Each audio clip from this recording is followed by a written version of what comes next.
C'est fait, les travaux du bus Rapid Transit officiellement lancés. L'ouvrage confié à une entreprise chinoise fait grincer des dents.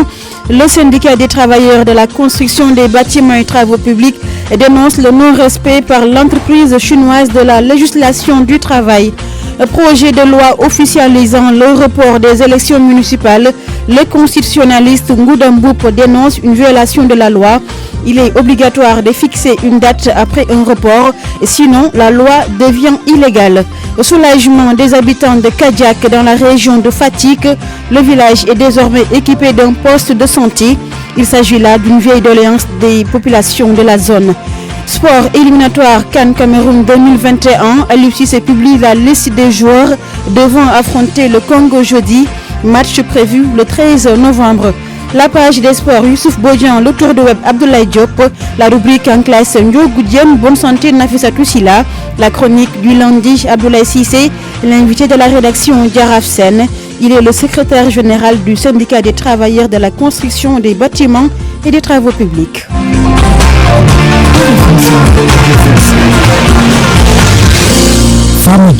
Bonsoir à toutes et à tous. Cette information qui vient de nous parvenir, Moustapha Diakhaté, limogé de son poste de ministre conseiller à la présidence de la République, c'est un décret du président de la République qui a mis fin aux fonctions de l'ancien président du groupe parlementaire Benno Bokk Yakaar.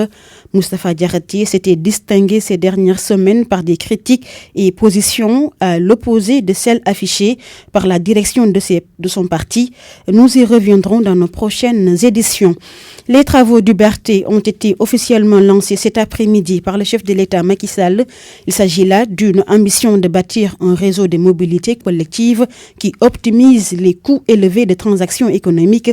Fait marquant de la cérémonie, la réconciliation politique entre Aliou Sall et ses deux adversaires politiques que sont Lat Diop et Seydina Fall alias Bougazeli. Dans son discours, le chef de l'État a omis la situation des impactés. Ndongoka. Le bus Rapid Transit, c'est un coût global de 300 milliards de francs CFA. Le BRT mis en service va desservir 14 communes sur un linéaire de 18 km entre la préfecture de Guédiawaye et la gare routière Petersen, avec 300 000 passagers par jour. Pour le président Macky Sall, il s'agit d'un projet novateur qui va solutionner les problèmes de mobilité. Témoigne de ma volonté d'asseoir un système de transport moderne, propre et efficace. Mon ambition est de bâtir un réseau de mobilité collective qui optimise pour la nation les coûts élevés des transactions économiques. Le BRT, le TER, la rénovation prochaine du chemin de fer Dakar-Bamako, la réhabilitation du transport collectif urbain et interurbain privé, la construction des ponts à Dakar, mais aussi des ponts nodaux concourent tous à la satisfaction de l'objectif de mobilité pour tous. Avec le projet BRT, Guédiawaye aura son pôle d'échange multimodal et le maire de la ville se félicite d'un projet qui va booster le développement de son département. En décidant de faire de Guédiawaye le point de départ du BRT pour consolider notre ville dans sa fonction de carrefour de confluence et d'éclatement des flux de transport de la région de Dakar. Fait marquant de la cérémonie devant Macky Sall, Aliou Sall s'est affiché avec ses deux ennemis politiques à Guédiawaye.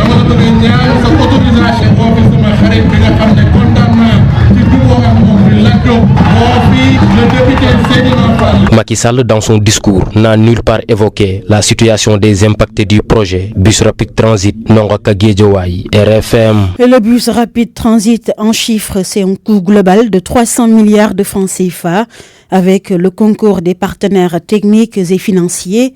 La Banque mondiale a contribué à hauteur de 184 milliards. Le Fonds vert mondial pour le climat a casqué 21 milliards.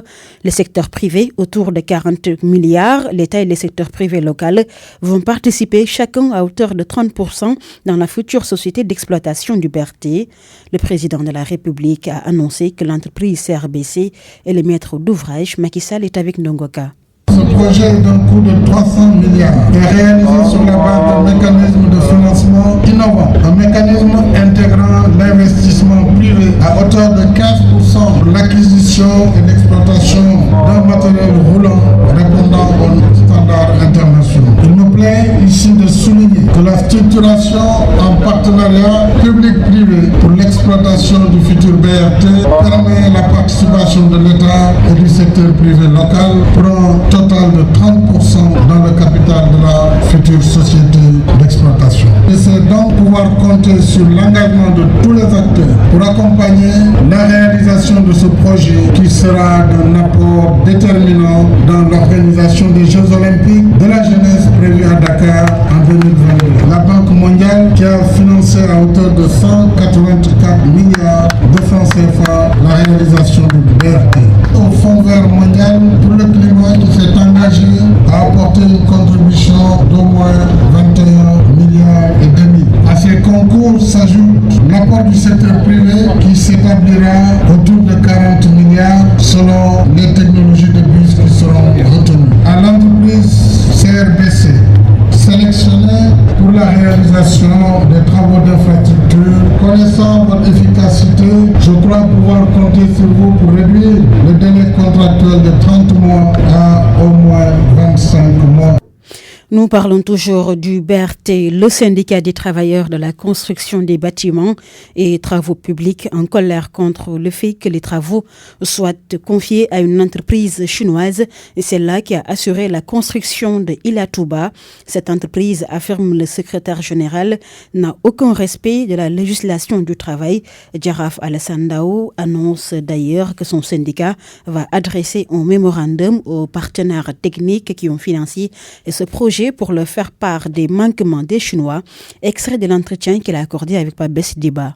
Nous, travailleurs, nous considérons que quand même ce lancement du BRT n'est pas réalisant pour nous, pour la bonne et simple raison. C'est une entreprise chinoise qui a réalisé Ila Touba qui a gagné ce projet. Ce projet qui est financé d'ailleurs par les partenaires financiers que sont la Banque mondiale, le Fonds vert pour le climat et la Banque européenne d'investissement pour une hauteur de presque 300 milliards. Aujourd'hui, il n'y a aucune entreprise sénégalaise qui est dedans. Tout a été raflé par les Chinois. Et je pense que nous, travailleurs, nous n'avons rien à gagner avec ce projet avec les Chinois. Nous ne refusons pas que des multinationales viennent, mais il faudra créer des jeunes viennent de telle sorte que nos entreprises puissent aller ensemble avec les entreprises multinationales à réaliser ces travaux. De telle sorte que demain, avec l'expérience acquise, nos entreprises nationales pourront quand même compétir. Et aujourd'hui, travailler dans une entreprise chinoise, c'est de l'enfer pur, c'est de l'esclavage pur et dur parce que la législation au niveau national, rien n'est respecté. Et je pense que sur ce plan, l'État doit être plus regardant, être plus ferme et avoir vraiment de la hauteur par rapport aux Chinois. Parce que ce qui se passe ici, avec les Chinois, je pense que si nous prenons l'exemple de Ila Touba, durant tout le projet, plus de 400 milliards, aucun travailleur dans cette entreprise ne peut te montrer un bulletin de salaire. Rien, les heures supplémentaires ne sont pas payées. Ne parlons pas maintenant de la santé et sécurité au travail. Combien de morts sur Ila Touba? Donc je pense qu'aujourd'hui, si vraiment l'État veut booster, en tout cas, que les travailleurs dans le secteur du BTP, surtout, il faudra que quand même toutes ces entreprises qui évoluent dans ce pays respectent la législation nationale. À l'instant, Jaraf Alassane Dao, qui sera notre invité en fin d'édition, 22h09 sur la RFM, fréquence de modulation 94.0, la radio en puissance. Femme John. Report des élections municipales, le projet soumis aux parlementaires ce 28 octobre, mais déjà un constitutionnaliste le juge illégal selon Ngoudemboup. Le contenu du projet n'est pas conforme à la loi. Il est convaincu que le chef de l'État devait consulter en amont l'Assemblée nationale qui à son tour devrait fixer une nouvelle date. Ngoudemboup parle de violation de la loi. Le voici. La démocratie sénégalaise repose sur une démocratie de consensus. Maintenant, il faut rappeler que le consensus politique, quand même, donc, a des limites qu'il ne peut pas prévaloir sur le consensus démocratique. Le consensus politique doit donc obéir au respect du calendrier républicain.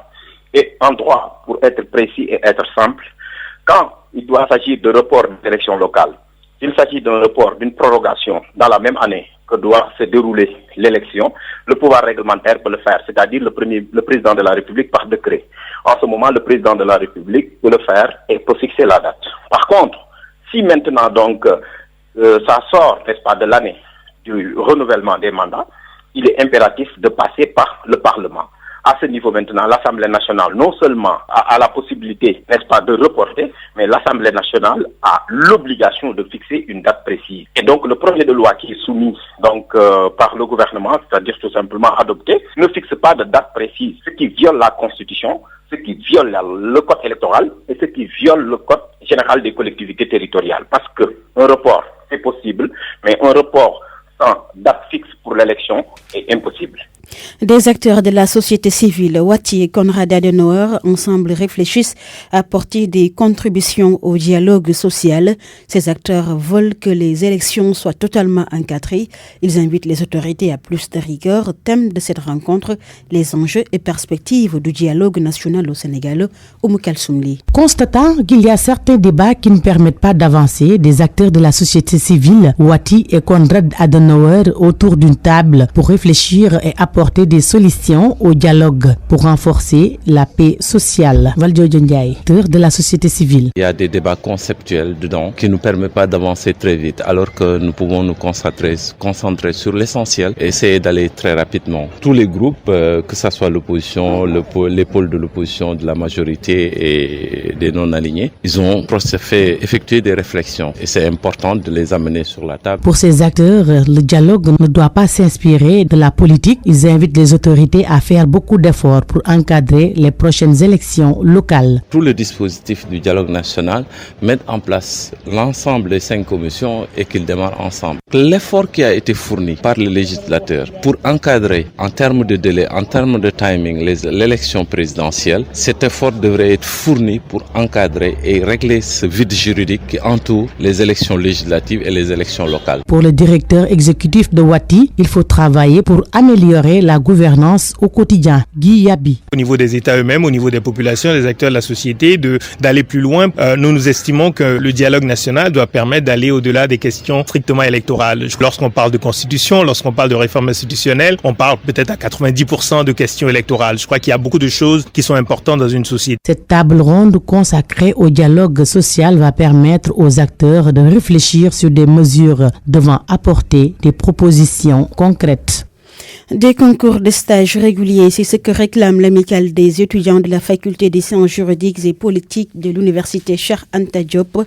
Selon le secrétaire général, les étudiants de la dite faculté rencontrent des difficultés pour intégrer les milieux professionnels, une situation qu'ils déplorent et interpelle les autorités.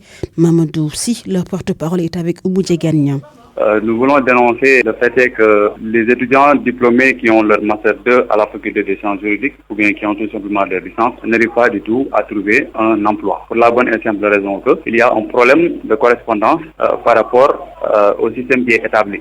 Donc le problème en est que malgré nous constatons que l'administration de la justice sénégalaise souffre d'un manque criard de personnel, en ce même moment-là, le paradoxe est qu'il y a beaucoup d'étudiants qui sont diplômés à la fac et qui n'arrivent pas du tout à trouver un simple stage, à plus forte raison d'être employés. En fait, le seul moyen de pouvoir employer la majeure partie de ces étudiants-là, c'est d'organiser régulièrement des concours. L'Ordre des avocats du Sénégal, qui a à charge d'organiser le concours d'avocature, ne le fait pas comme il se le doit. Par exemple, ils peuvent rester pendant 2 années ou bien 3 années successives sans organiser un concours. Et lorsqu'ils prennent toutes les dispositions pour organiser le concours, ils prennent peu d'étudiants.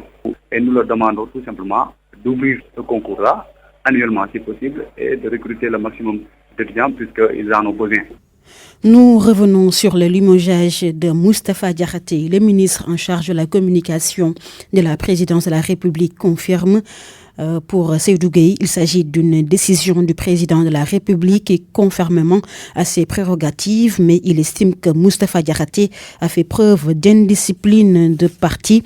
Ses positions sont en déphasage avec les règles établies par le parti APR. Seydou Gueye est joint au téléphone par Seydou Nourouba. Il est évident que c'est une décision de l'autorité qui est en relation avec la posture et la position de Moustapha Diakhaté sur les questions qui agitent un peu la vie de notre parti et les positions que nous prenons. Vous avez remarqué que Moustapha Diakhaté n'est pas du tout aligné aux positions du parti et il est évident que dans le cadre d'un parti, la discipline de parti est plus importante que la liberté d'expression. De notre point de vue. Il va sans dire qu'on ne peut pas être membre du cabinet du président de la République et être sur des positions divergentes avec le président de la République. Pas ce qu'il a dit, c'est ce qu'il a toujours dit depuis un certain moment, vous avez remarqué cela, et puis ça a un peu préoccupé les Sénégalais, parce que les gens ne savaient plus de quel côté était Moustapha Diakhaté. Voilà, il n'est pas aligné sur les positions du parti et c'est très facile de dire je défends le Sénégal, je défends les intérêts des Sénégalais, mais nous défendons les intérêts des Sénégalais, nous défendons le Sénégal. Et personne n'a le monopole de la défense des intérêts du Sénégal et des Sénégalais. À l'instant, Seydou Gueye, je rappelle que Moustapha Diakhaté était jusque-là ministre conseiller à la présidence de la République. Soulagement des habitants de Kadiak, un village situé dans la commune de Diarère, dans la région de Fatick. Le village abrite désormais un poste de santé moderne avec des équipements de dernière génération. Une œuvre du marabout du village Cheikh Djibril Tofen Kama. Ces villageois faisaient des dizaines de kilomètres pour se soigner. Aminata Goudjabi. Outre le village de Kadiak qui l'abrite, ce poste de santé va aussi servir les villages de Kotiok, Godel et une partie de la commune de Ngayokhema. L'infrastructure construite par le Cheikh Djibril Tofen Kama est équipée avec du matériel de dernière génération. Un soulagement pour des milliers d'habitants de la commune de Diarère dont dépend Kadiak. Thérèse Faye est le maire de Diarère. C'est une infrastructure quand même qui va impacter positivement dans le bien-être des populations de cette localité. C'est une réalisation qui est venue à son heure et qui n'est pas une réalisation de l'État, mais une réalisation d'un citoyen qui a compris qu'il y a des souffrances dans sa localité et qu'il faut les soutenir. Les femmes enceintes, à l'époque, pour faire l'échographie, il faut se déplacer vers Tchadjaï, Fatick, mais aujourd'hui, elles ont ces commodités ici, chez elles. Ce poste de santé va offrir beaucoup de services aux usagers.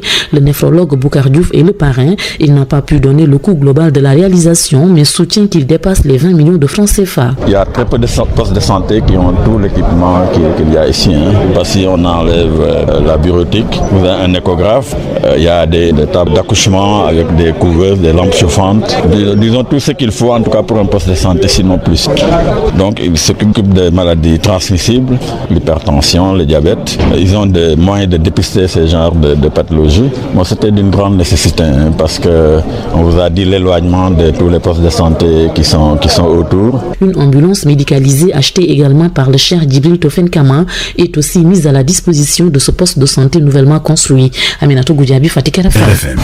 La radio autrement. Promouvoir plus de performance et d'efficacité de la dépense publique, tel est l'objectif du budget programme selon le directeur général adjoint du bureau opérationnel de suivi du plan Sénégal émergent. Il participait à la 17e assemblée, la 17e plénière du Haut Conseil du dialogue social, occasion saisie par la HCDS pour revenir sur ses actions en vue de pacifier l'espace scolaire.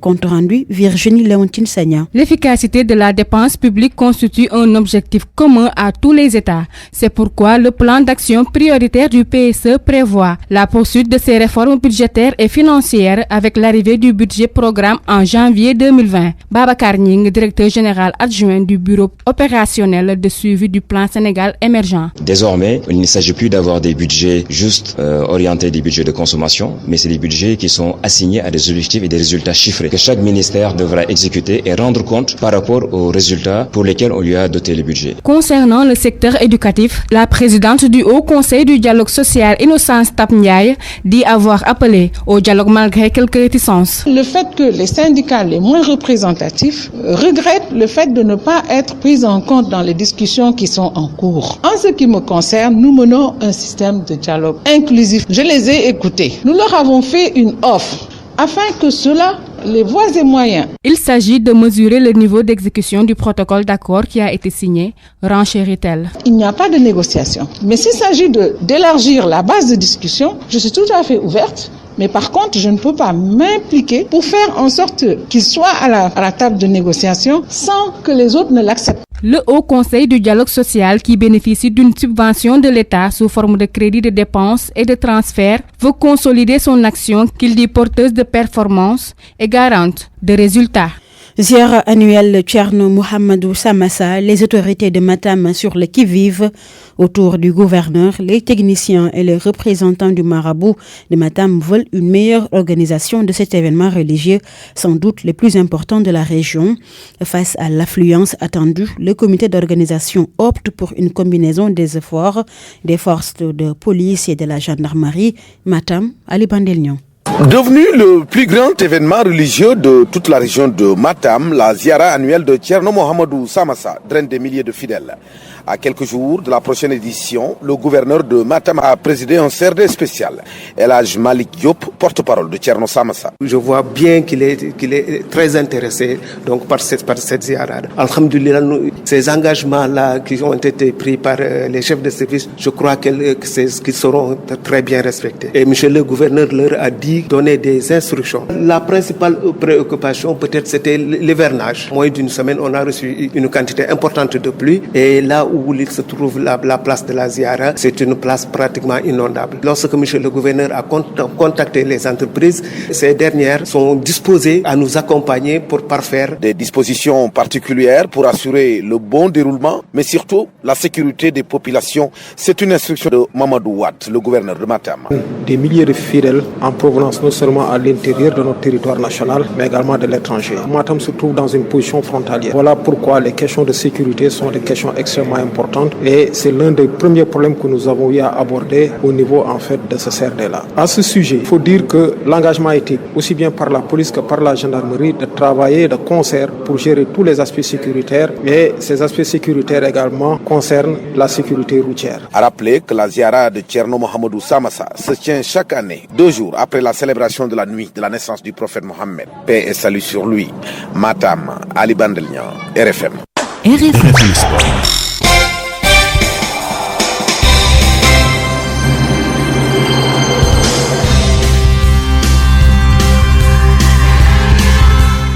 Bonsoir Youssouf Bodjan. Bonsoir Fama et bonsoir à tous. Nous débutons cette page des sports par du football. Éliminatoire CAN Senior 2021. Aliou Cissé publie sa liste ce jeudi. C'est à partir de 10h dans un hôtel sur la VDN à Dakar. Le sélectionneur national va donner les noms des joueurs convoqués pour affronter le Congo le 13 novembre à Thiès. Le match compte pour la première journée des qualifications de la CAN Senior Cameroun 2021. Le Sénégal devrait enchaîner avec la deuxième journée 6 jours plus tard. Le 19 novembre, les Lions vont rendre visite à l'équipe d'Eswatini, ex-Swaziland. Tour de cadrage de la Coupe des Confédérations africaines, Génération Foot joue mercredi. Contre l'équipe de Esaïe FC du Bénin, l'équipe de l'école supérieure d'administration et d'économie est arrivée à Dakar ce lundi. L'Esaïe FC va donc s'entraîner dans l'après-midi au stade Lat Dior de Thiès. Mais avant, dans la matinée, la conférence d'avant-match des deux équipes à 10h au stade Lat Dior. Esaïe FC, club qui s'est hissé à ce niveau à la surprise générale. Selon notre confrère de Télé Bénin, il s'appelle Dieudonné Babatunde. C'est une équipe de football très jeune, une équipe d'élite du football béninois qui joue déjà la première division depuis un certain nombre d'années. Ils sont venus de nulle part, personne ne les avait vus venir. Mais depuis qu'ils sont en Ligue 1 cette année par le biais de cette coupe du Bénin qui a eu lieu la saison dernière où ils ont fini champions, cela leur a ouvert les portes de cette phase des préliminaires de la coupe CAF. C'est une équipe pas très expérimentée au niveau africain, mais avec l'expérience de leur staff technique, notamment le directeur technique Quentin Didavi et la touche personnelle de leur coach Bio Richard. Ils sont en train d'écrire une nouvelle page du football béninois. Ils n'ont pas une carte de visite impressionnante, mais aujourd'hui tout le peuple béninois compte sur eux. À partir de ce premier match contre l'équipe mauritanienne qui sont allés battre 5-0 pendant que le champion en titre béninois avait du mal à pouvoir se défaire de son adversaire togolais ici. Et pendant que cette équipe a joué, personne n'y croyait. Dans cette qualification pour le second tour a été un déclic.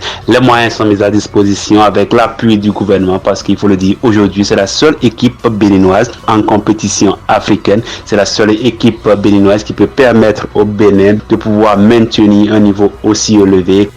Dieudonné Babatunde de E-Télé du Bénin, donc, qui nous parlait d'Esaïe FC, vainqueur de la Coupe du Bénin, qui a sorti au premier tour les Mauritaniens de la Société nationale industrielle et minière. Les Béninois ont gagné 5-0 à Nouakchott et 2-0 chez eux. Esaïe FC a ensuite éliminé au second tour le champion du Burkina Faso, Salitas, 0-0 à l'aller comme au retour. Victoire des Béninois après tir au but 5-3. On note donc l'équipe d'Esaïe FC a marqué 7 buts en 4 matchs de compétition africaine et 0 but encaissé.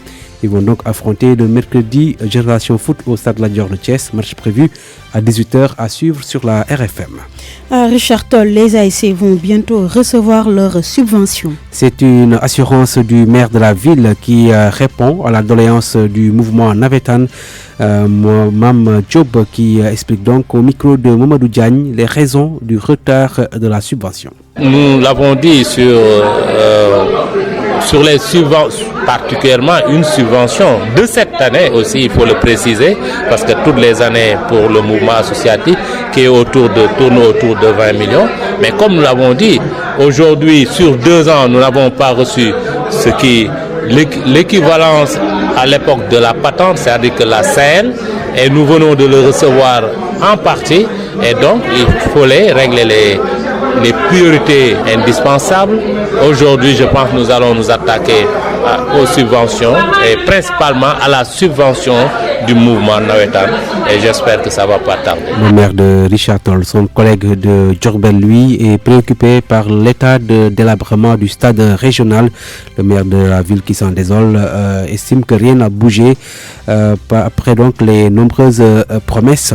Selon Malik Fall, qui a donc annoncé la création prochaine d'une académie des sports à Diourbel. Il est au micro de Babacar Diouf. Nous sommes quand même en phase de signer comme une convention qui va nous permettre quand même, qui va permettre aux ASC quand même de mener des activités citoyennes au niveau de leur propre quartier. Nous comptons organiser ce stade municipal en 2021. Le budget est déjà fait. Nous avons pour le moment un budget de 150 000. Le site est déjà à Cheikh Anta. Donc je profite de cette occasion pour quand même inviter tous les Baol, tous les Sénégalais quand même à venir s'investir quand même. C'est un projet quand même qui va nous coûter peut-être 1 milliard. C'est une académie sportive qu'on va créer à Diourbel. Académie sportive donc à Diourbel. Quelques mots donc concernant la Coupe du Monde U17 qui se poursuit au Brésil avec la première journée. Notez que tout à l'heure match nul entre l'Argentine et l'Espagne 0-0. L'Italie a largement battu les îles Salomon 5-0.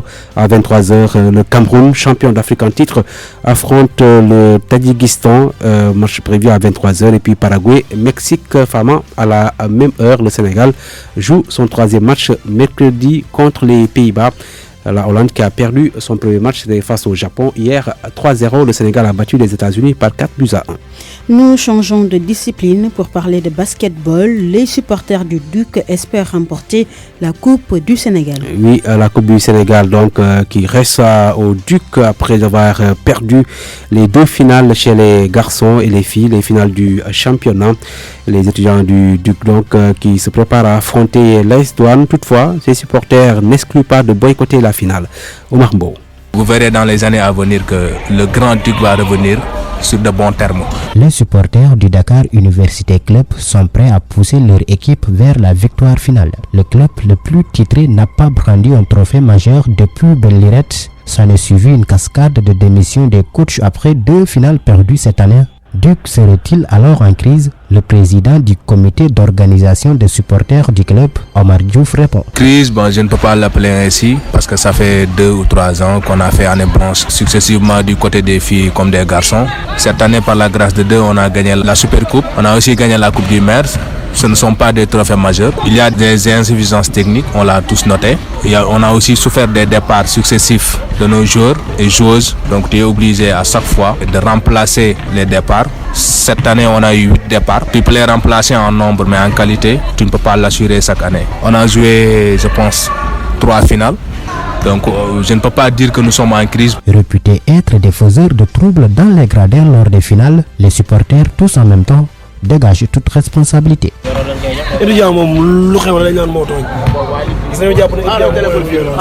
Pour laver leur honneur, ils comptent laisser parler leur absence pour la finale de dimanche. Si on est au stade, si on vient supporter, j'en suis pas encore sûr, on ne répondra pas à la provocation des policiers. Dakar Université Club a perdu 2 finales côté filles et garçons. Les supporters prient pour qu'ils puissent gagner dimanche contre Douane pour sauver l'année. Omar Mbow donc qui siffle la fin de cette page d'espoir. Merci Youssouf Bodian. Le tour du web sur RFM. Abdoulaye Diop. Bienvenue à tous. Bus Rapid Transit, ça y est, les travaux ont démarré cet après-midi.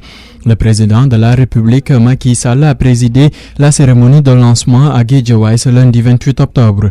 Le projet va traverser 14 communes sur un tracé de 18,3 km pour un temps de parcours réduit à 45 minutes en moyenne, nous dit GFM.sn. Auparavant, les impactés de ce projet de Grand Médine élèvent la voix.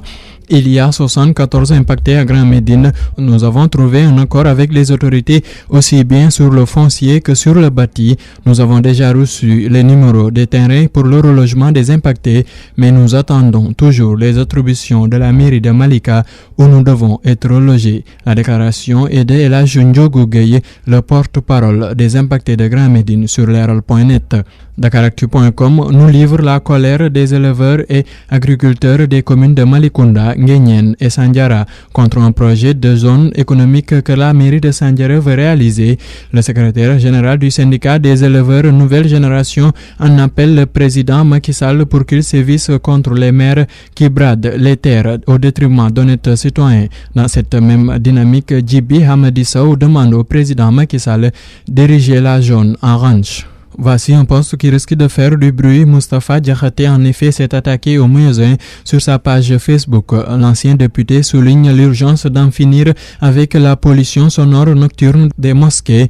Le ministre conseiller du chef de l'État juge incompréhensible que ces derniers commencent leurs appels à partir de 4 heures du matin pour une prière prévue à 6h04. On connaît la date du procès de l'ancien patron de l'athlétisme. Lamine Diack et son fils seront jugés du 13 au 23 janvier 2020. Les deux hommes sont soupçonnés d'être au cœur d'un système de corruption visant à couvrir des cas de dopage de sportifs russes. L'information est sur jeunafrique.com. Sur l'international, les députés britanniques ont rejeté lundi la tenue d'élections anticipées le 12 décembre voulue par le Premier ministre pour sortir le Brexit de l'impasse. Boris Johnson a annoncé le dépôt d'un projet de loi pour maintenir le scrutin, nous dit France24.com. Sport.com qui cite les tabloïds anglais informe que Newcastle songerait de signer à nouveau l'attaquant sénégalais Papis Demba Cissé pour le mois de janvier. Le tour du web, c'est fini. Merci de l'avoir suivi. Merci à vous, Abdoulaye Diop. Place la rubrique en classe avec Elhadji Ndiogou Diène. En classe vous est offerte par la COSIDEP. COSIDEP, une coalition pour une éducation de qualité pour tous. Bienvenue à tous. Après les affectations, en classe s'intéresse aujourd'hui aux permutations. Considérées comme choses simples, les permutations deviennent parfois compliquées pour les enseignants, une situation que certains déplorent, suivant les explications de Babacar Diouf. C'est une des options dans le système de mobilité des enseignants du ministère de l'Éducation nationale. Deux enseignants peuvent s'échanger de poste de travail. Tamsir Sen, chargé du personnel à l'IDF de Bombay. La permutation, c'est un moyen qui permet à deux enseignants d'échanger de poste de travail, soit à l'intérieur d'un même département, soit au niveau de la région, soit au niveau national. Alors, si c'est au niveau départemental, alors chaque agent formule une demande manuscrite. Dans ce cas, c'est l'IF qui valide. Alors, si c'est au niveau régional, c'est l'inspecteur d'académie qui valide. Si c'est au niveau national maintenant, c'est sous forme de formulaire, alors, et c'est le ministre de l'Éducation qui valide. Seulement, l'accord de la tutelle n'est pas souvent automatique. Il y a des critères à remplir. Les demandes de permutation peuvent être validées ou rejetées, souvent parce qu'il y a des critères. Par exemple, il y a un critère sur la discipline à enseigner et des critères sur les grades. À côté du mouvement national reconnu et connu de tous les enseignants, la permutation est un moyen d'affectation du personnel et du ministère de l'Éducation nationale. Les syndicats d'enseignants s'étonnent des problèmes de permutation auxquels leurs collègues sont confrontés. Ils comptent se battre pour être représentés dans la commission de permutation. Écoutons le secrétaire général du CELS authentique, Abdou Fati. On doit dépasser cette situation, ne pas complexifier la permutation, parce que la permutation agit positivement sur les enseignements apprentissages. Un enseignant qui voudrait permuter pour aller à Savaya, retrouver sa famille, retrouver ses enfants, travailler avec ses familiers, et un autre qui veut aller à Louga, je pense que si on le règle, on bonifie le système. Si on le règle également, ça participe à booster les enseignements apprentissages. Les organisations syndicales que nous sommes, particulièrement le G7, nous allons relever le défi d'interpeller le ministre de l'Éducation pour que dorénavant, on soit présent dans la commission de permutation. Parce que depuis longtemps, on a laissé à la DRH la latitude de faire les permutations, mais on constate qu'il y a des difficultés. On n'acceptera plus de les laisser cela faire parce que c'est la gestion démocratique et que les enseignants se rassurent. Dorénavant, nous serons présents à la commission des permutations pour que ça soit plus. Et puis, dans la rubrique portrait, nous faisons la connaissance d'une brillante élève de la maison d'éducation Mariamaba de Gorée, de Tchanelo, en classe de terminale, nourrit déjà de grandes ambitions. Son portrait signé Amadou Sabarba. Le premier prix de mathématiques, le premier prix d'anglais, le premier... Ndeye Tchanelo est également lauréate du concours général édition 2019 avec un 3e prix en grec et un premier accessite en latin. Elle a presque raflé tous les prix du concours dédiés aux élèves de la commune de Gorée. J'avais des prix de sciences et de littérature. Vraiment, je sais même pas c'est quoi.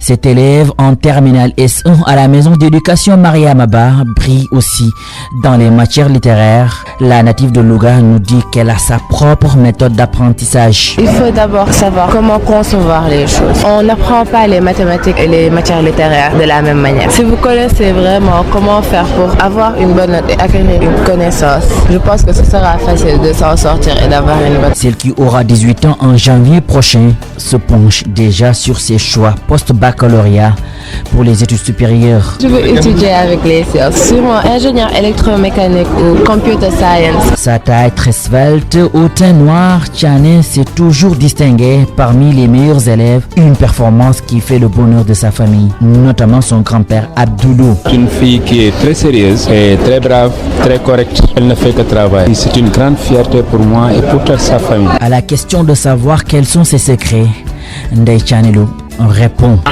Non, c'est pas un secret. J'apprends comme tout le monde apprend. Je fais des exercices de mathématiques. J'apprends mes leçons comme normalement.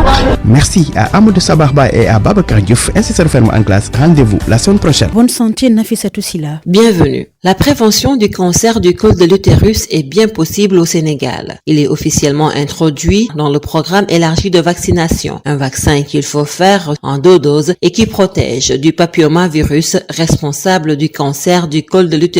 Un vaccin important selon le docteur.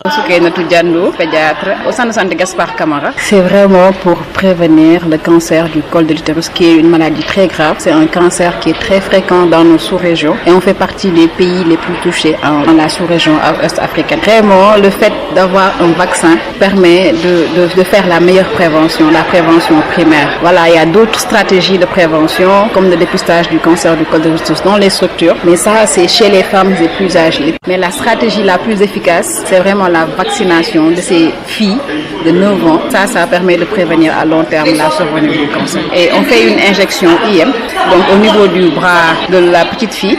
Après, là, on lui donne une fiche où l'on met son nom et tout. Et la fille doit revenir au bout de 6 mois pour faire un rappel. Donc, c'est 2 doses administrées à 6 mois d'intervalle. Seulement, à son introduction dans le PEV, la vaccination contre le papillomavirus se faisait de manière timide. Tout au début, il y avait des difficultés parce qu'on est parti avec une stratégie où l'on vaccinait à partir des écoles. Et on s'est rendu compte qu'on n'a pas atteint la cible qu'on espérait atteindre. Maintenant, avec les vacances, on a revu la stratégie centrée sur l'appui des Badianougor. Et chaque structure, chaque poste de santé, avec chaque district, s'est organisé pour aller faire les zones au fur et à mesure, pour pouvoir atteindre les enfants dans les maisons, les filles qui ont 9 ans. Docteur Soukeynatou Diallo interpelle aussi les mamans. C'est une vaccination qui est d'importance capitale. Vraiment, pour moi, il n'y a pas à hésiter. Toutes les mamans doivent en faire leur combat, doivent s'approprier de ce combat et pour pouvoir vraiment lutter contre le cancer du col, qui est une maladie très grave. Donc, il ne faut pas s'attendre à avoir le cancer du col pour réagir. Là, c'est la prévention et c'est très efficace. Juste rappeler que le vaccin contre le cancer du col de l'utérus est disponible dans tous les services publics de santé et il est gratuit, donc aucune excuse valable pour les parents. C'est tout pour Bonne Santé. À bientôt et d'ici là.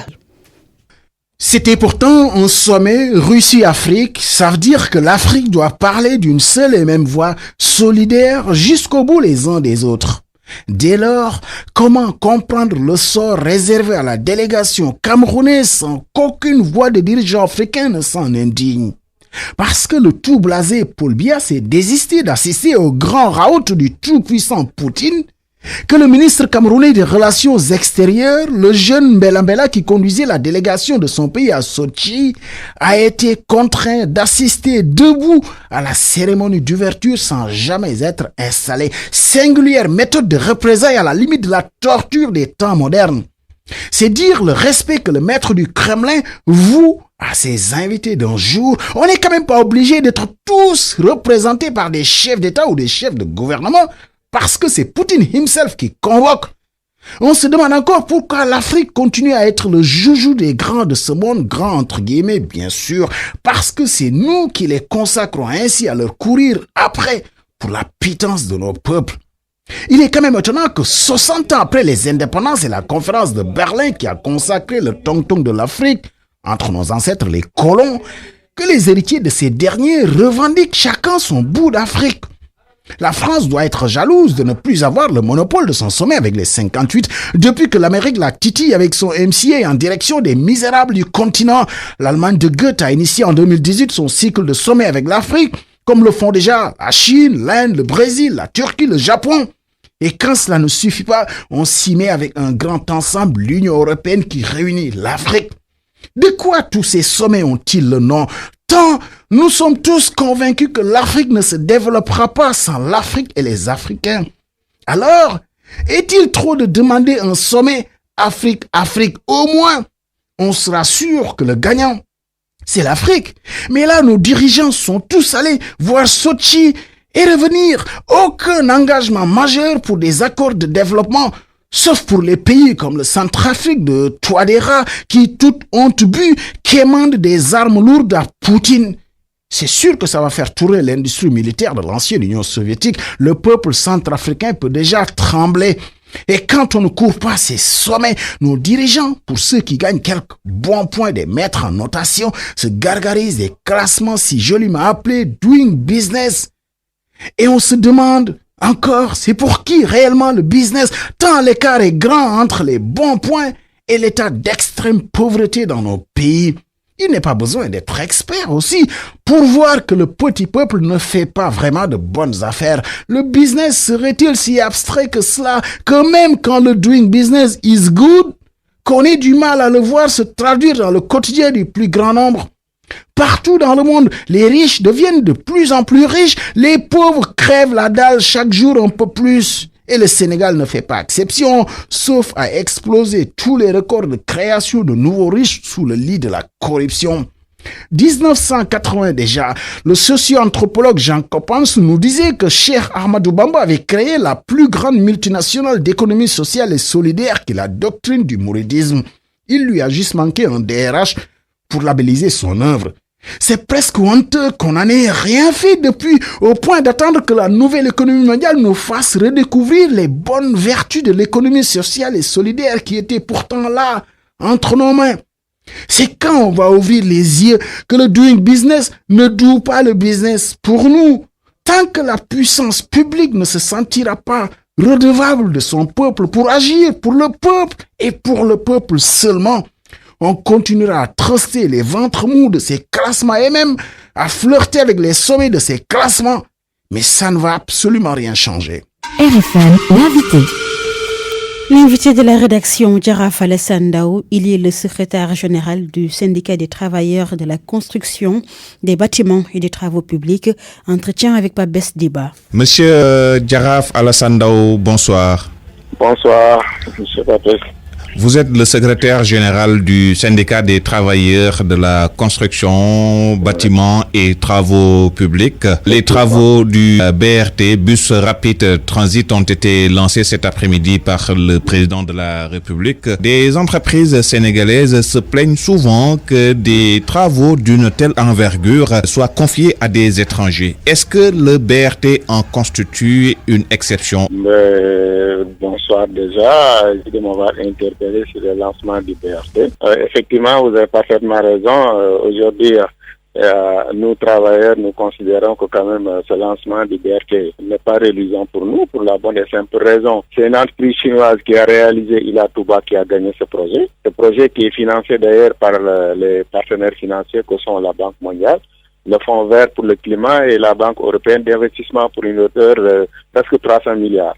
Aujourd'hui, il n'y a aucune entreprise sénégalaise qui est dedans. Tout a été raflé par les Chinois. Et je pense que nous, travailleurs, nous n'avons rien à gagner avec ce projet avec les Chinois. Mais le reproche qui vous est fait, c'est que vous ne disposez pas d'expertise pouvant concevoir et réaliser ces travaux. Non, je pense que c'est des fausses allégations. Il faut d'abord prendre, je pense que responsabiliser les entreprises nationales qui sont là, prendre en compte les aspects techniques et tout ce qui va avec, soit exiger les entreprises multinationales, parce qu'aujourd'hui nous sommes ouverts à la mondialisation.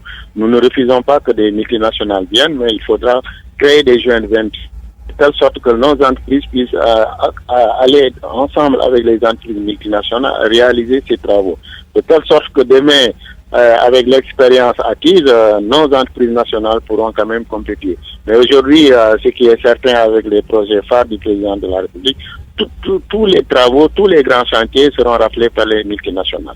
Et aujourd'hui, avec les Chinois surtout, les Chinois, je pense que travailler dans une entreprise chinoise, c'est l'enfer pur, c'est de l'esclavage pur et dur, parce que la législation au niveau national, rien n'est respecté. Et je pense que sur ce plan, l'État doit être plus regardant, être plus ferme et avoir vraiment de la hauteur par rapport aux Chinois. Parce que ce qui se passe ici, avec les Chinois, je pense que si nous prenons l'exemple de Ilatuba, durant tout le projet, plus de 400 milliards, aucun travailleur dans cette entreprise ne peut te montrer un bulletin de salaire. Rien, les heures supplémentaires ne sont pas payées. Ne parlons pas maintenant de la santé et sécurité au travail. Combien de morts sur Ilatuba? Tous ces morts-là, sont laissés pour je sais pas quoi encore. Donc je pense qu'aujourd'hui, l'État, si vraiment l'État vous booster, en tout cas, que les travailleurs dans le secteur du BTP, surtout, il faudra que quand même toutes ces entreprises qui évoluent dans ce pays respectent la législation nationale. Que ce soit le Code du travail ou bien la convention collective, et qu'on se focalise surtout sur la santé et sécurité. Aujourd'hui, il n'y a rien. Vous ne pouvez rien voir dans les entreprises multinationales chinoises. Il n'y a pas de délégué du personnel. Il n'y a pas de comité hygiène sécurité au travail. Il n'y a pas de supplémentaire payé. Rien du tout. Des contrats en bonne et due forme, vous ne les trouvez pas. Donc, comment ces Chinois ne peuvent pas gagner des marchés? Impossible. Parce que toutes les charges sociales, les Chinois ne se plient pas.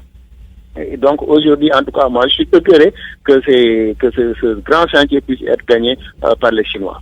Si j'aurais été un autre entreprise, j'aurais applaudi. Mais avec les Chinois, je sens que quand même, j'ai vraiment de la pitié pour ces pauvres travailleurs qui vont être recrutés dans ce grand projet qu'est le PRT. Et pourtant, les BTP occupent une place importante dans le PSE. Est-ce à dire que vous ne vous y retrouvez pas? En tout cas, aujourd'hui, nous travailleurs, on ne s'y retrouve pas. On nous comptabiliser, on a créé tant d'emplois, mais des emplois précaires ou durant tout un chantier, quand on travaille, si on prend toujours l'exemple de la Touba, qui fait 4 ans, 5 ans dans un chantier, qui au finish ne peut même pas acheter un sac de ciment, qui quand il est arrêté, il n'a rien avec lui. Comment on peut avoir quelque chose? Ce n'est rien du tout. Donc, je pense qu'aujourd'hui, le problème réel que nous avons, en tout cas, travaillé dans le secteur du BTP, c'est que l'État organise le secteur. Nous ne refusons pas que les autres viennent, mais que quand les autres viennent, on respecte la législation au niveau national. Tout ce qui est convention, santé, sécurité, on respecte. Mais sinon, des projets vont sortir. De l'argent va sortir, mais écoutez, et puis ils vont rafler tous les chantiers, emmagasiner leur argent et répatrier l'argent à l'extérieur avec les Chinois. Donc je suis vraiment désolé, moi. En tout cas, j'applaudis parce que ça va participer peut-être à la mobilité urbaine. Mais du point de vue humain et aspect économique, on n'a rien à gagner avec les Chinois. On voit souvent des entreprises marocaines, elles se regroupent en consortium pour gagner des parts de marché. D'autres entreprises également françaises le font. Pourquoi vous, entreprises sénégalaises, vous ne le faites pas? Non, je pense qu'aujourd'hui, il y a des entreprises qui sont ensemble. Par exemple, au niveau du terme, il y a CSE qui est avec FH, qui est avec IAPI et d'autres ensemble. Il y a d'autres projets aussi où il y a des entreprises nationales qui sont ensemble. Donc, je pense qu'il faudra augmenter cette cadence pour que ces entreprises puissent être beaucoup plus ensemble et gagner des marchés et que l'État fasse aussi un peu de la préférence nationale. Parce que sans cela aussi, exiger les multinationales qui s'allient aux entreprises nationales pour pouvoir réaliser ces grands travaux que le chef de l'État est en train de lancer dans le pays. On vous oppose parfois le non-respect des délais de livraison dans lesquels sont impartis les travaux. Est-ce que c'est un reproche qui tient? Non, ça c'est un alibi. Ça n'a rien à voir. Parce que prenez l'exemple du TER, ça a été respecté. Le délai qui nous a été imparti pour la livraison a été fait. Ce qui a bloqué le TER, ce ne sont pas les entreprises. C'est l'État qui n'a pas respecté ses engagements par rapport à la dette. Et aujourd'hui, moi, je pense ça allait être beaucoup plus important, beaucoup plus pertinent qu'on termine d'ailleurs le TER, que le TER soit opérationnel, qu'on essaie de trouver des financements pour que le TER puisse aller de Diamniadio jusqu'à AIBD et que cela soit opérationnel avant qu'on s'engage sur d'autres projets. Et ça, là aussi c'est un problème parce qu'aujourd'hui, toujours la dette intérieure, elle est là. L'État doit toujours de l'argent aux entreprises ici, nationales et multinationales. Et donc on lance le TER, on lance le BRT, c'est les Chinois. Donc je pense que les Chinois n'auront rien à perdre parce que les Chinois, il ne faut pas oublier, les Chinois sont cautionnés par l'État chinois, par travers Exim Bank. Donc vous n'entendrez jamais une entreprise chinoise qui réclame de l'argent à l'État. Vous ne l'avez jamais entendu. Mais donc parler de délais, je pense que quand même tous les délais, en tout cas qui ont été respectés par nos entreprises. Quand ça traîne, c'est l'État. Aujourd'hui, combien de marchés ont été mis en arrêt? Parce que tout simplement, quand on parle délai, on ne peut plus parler de respect des délais parce que l'État n'a pas payé. Certains chantiers sont en arrêt. Donc forcément, le délai qui a été donné ne peut pas être respecté. Donc de deux côtés, l'État n'a qu'à être beaucoup plus regardant et respecter ses engagements pour que le délai puisse être respecté comme il le faut. Il y a quelques mois, vous faisiez état d'une dette de plus de 200 milliards que l'État restait vous devoir. Est-ce qu'entre-temps, il y a eu un effort qui a été fait? On annonçait pourtant que le ministère des Finances avait consenti un effort en ce sens. Effectivement, des efforts ont été faits. Mais aujourd'hui aussi, il reste toujours aussi quelques centaines de milliards. Parce qu'aujourd'hui, par exemple, si on prend le train express régional, je pense que des efforts ont été faits, mais quand même il reste une erreur de presque plus de 25 milliards. Et sur les autres entreprises aussi, si on cumule les entreprises majeures qui sont ici au niveau du pays, aussi l'État traîne une dette. Donc aujourd'hui, c'est vrai, des efforts ont été faits, ça il faut le dire, mais quand même ça reste encore une somme importante. Plus de 100 milliards aussi reste à être retrouvés. Monsieur Djaraf Ndao, je vous remercie. Merci beaucoup, Patrice. Je rappelle que vous... Je vous remercie. Le secrétaire général du syndicat national des travaux de la construction, bâtiments et travaux publics. Et vous étiez notre invité du soir. Merci beaucoup.